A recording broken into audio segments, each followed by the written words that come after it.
Hi guys, happy Easter, first of all. Today I am 10 weeks and 3 days, so a little bit late on updating you, but not too bad. Okay, so let's start off talking about symptoms. I just updated you at 9.5 weeks, so not a lot has changed since then other than, well, I guess my voice is back since that last video. So that's good. So the sickness has definitely been clearing from my system. I'm feeling a lot better in regards to just getting over the bronchitis. I haven't been needing to use my inhaler, so that's good. As far as pregnancy related symptoms, I'm definitely getting a little bit of my appetite back, which is awesome since I had lost 6 pounds when I had no intention of losing any weight at all. I really need to gain weight this first trimester. So I am back up to 115, which is still like 3 or 4 pounds under my pre-pregnancy weight. So I'm still working to get back up to that. That's my cat Dewey. We've been gone all day since we had church this morning, and then family stuff the rest of the day. It's like almost 7:30 right now, I think. Okay, so yeah, where was I? But I am getting my appetite back. Yeah, that's what I was talking about. So that's good. It's still very like specific about what I could eat, what I can't eat. And I'm not feeling too nauseous, but it's more just like a little bit uneasy, and just making sure that I'm keeping up with eating every 3 hours. I believe it's recommended that you're supposed to be snacking and eating something, and that's just not really typical for me. I'm just not that big of a snacker. Excuse me. Oh my goodness. Need some water, I think. Hold on.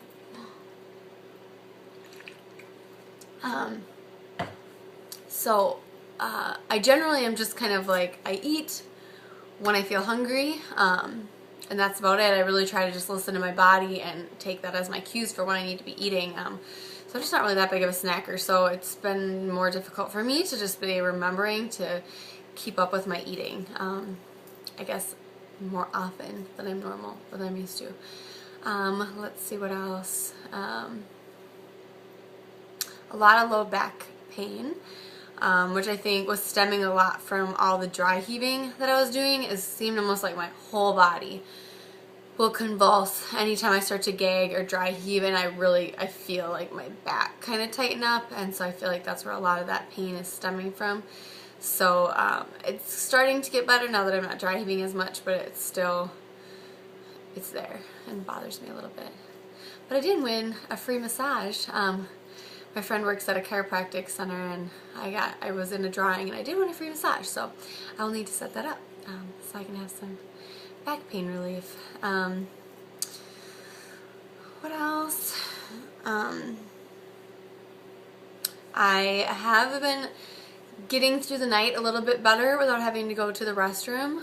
In the beginning, like right after I kind of like first found out I was pregnant, I was getting up 2 or 3 times a night having to go to the bathroom. So I don't know if I'm not drinking enough water or if what the deal is, but I'm not getting up as often. Usually I get up once a night. Last night I actually slept through the entire night, which is good.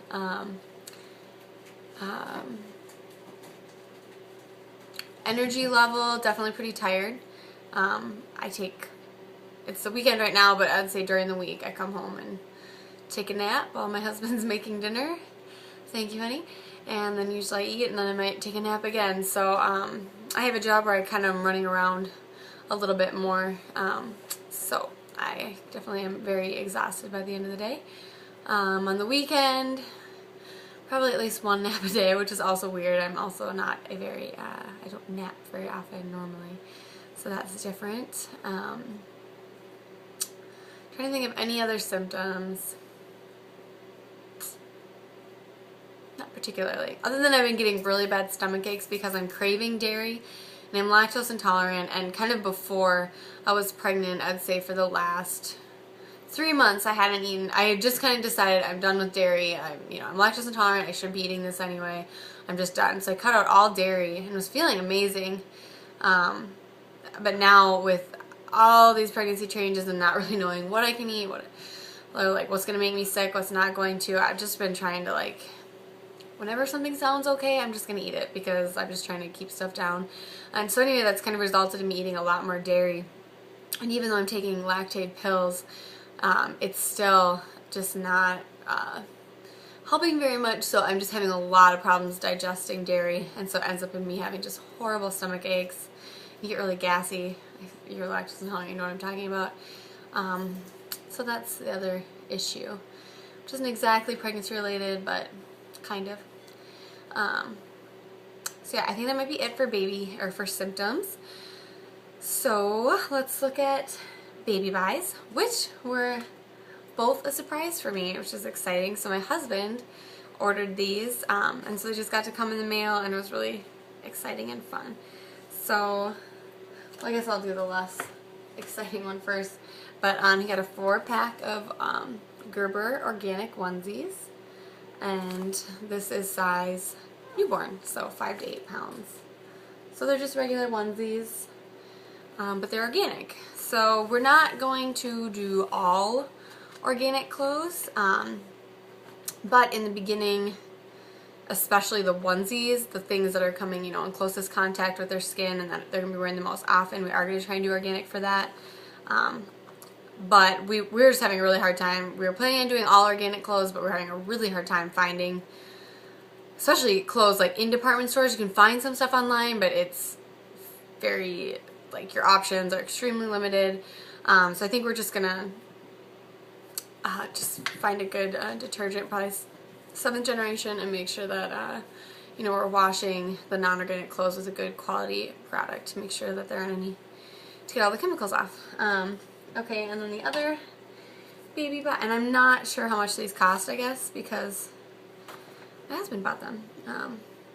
And then this is organic onesie that just says Go Green, because we try to be a more sustainable household, and we're kind of really into the green initiative. Kind of aligns with my husband's job and everything. So yeah, so it's just like a cream color and has a little pea pod, so very gender neutral since we don't know the sex yet. Trying to think if there's anything else. I'm trying to keep these under like 10 minutes, so very quickly, I'm just gonna, this is more like, I guess not necessarily needs to be in this pregnancy video, but I don't want to make a separate video, so I'm just gonna talk about the products I use for my makeup real quick, just because I have very problematic skin, and so anytime that something kind of starts to be working for me, I would love to share it with other people.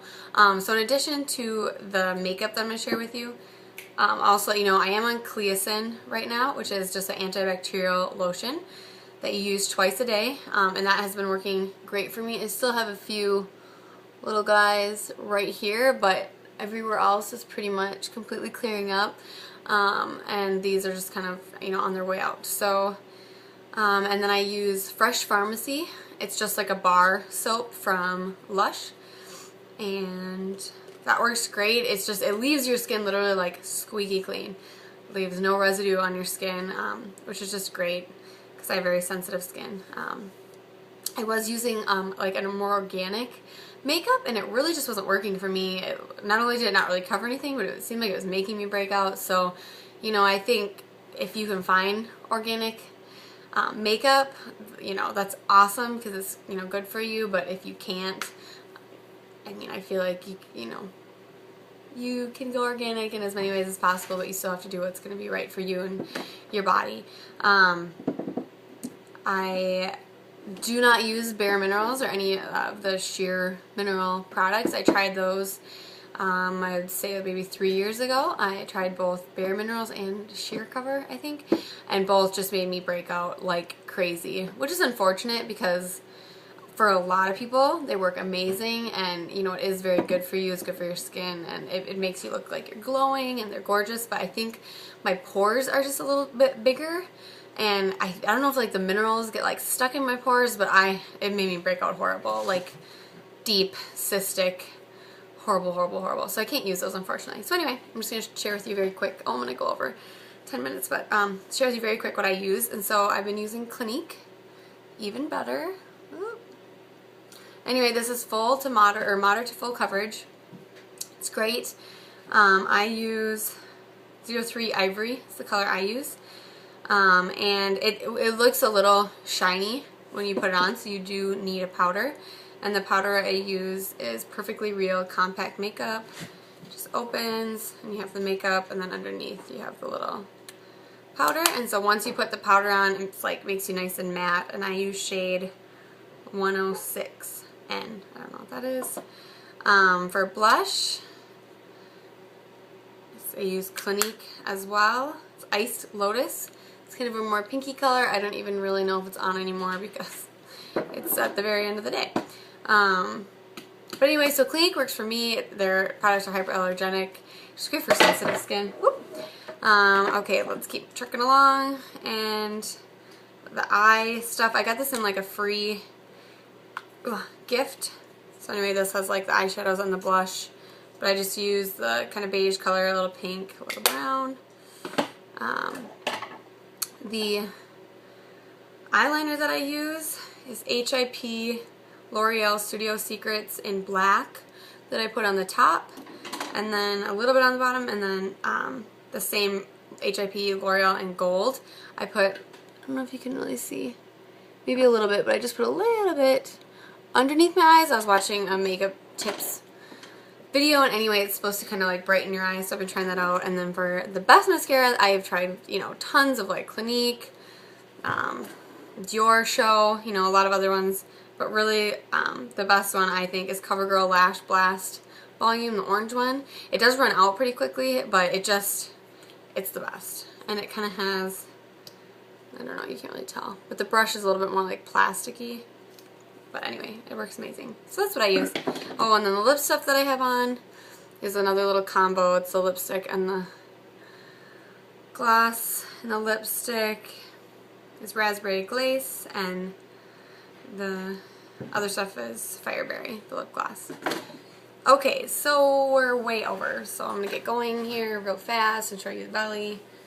Take this off. You can see a little better. I'm not going to be able to show you, I guess, without the bare belly because I have a dress on. Oh, so I don't know if you're going to really get a good view. Anyway, it feels a little bit bigger right now than normal because it's Easter, so I ate a lot. So I don't know, maybe you can kind of see. Usually I have that door closed so you can get a better view, but oh well. That's from the side. And that's from the front. Do a little measurement. Oop. Too high. Looks like we're still around 30. Maybe 31. Yeah, 31. So my belly's growing. I just need to get my weight back up there. Alright guys, I think that's about it. I will see you guys actually in just a few days for my 11-week update. Thanks guys. Have a good day. Bye.